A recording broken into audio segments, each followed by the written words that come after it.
وقال الذي اشتراه من مصر لامرأته أكرمي مثواه عسى أن ينفعنا أو نتخذه ولدا وكذلك مكنا ليوسف في الأرض ولنعلمه من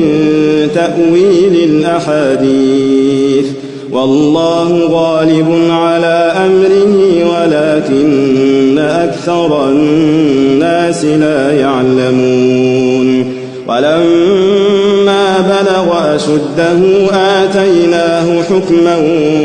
وعلما وكذلك نجزي المحسنين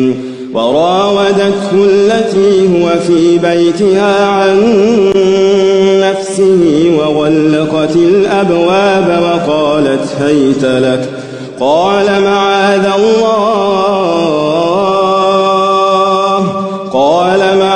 الله إنه ربي أحسن مثواي إنه لا يفلح الظالمون ولقد همت به وهم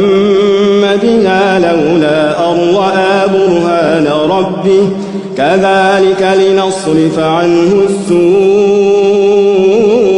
والفحشاء إنه من عبادنا المخلصين واستبق الباب وقدت قميصه من دبر وألف يا سيدها لدى الباب قالت ما جزاء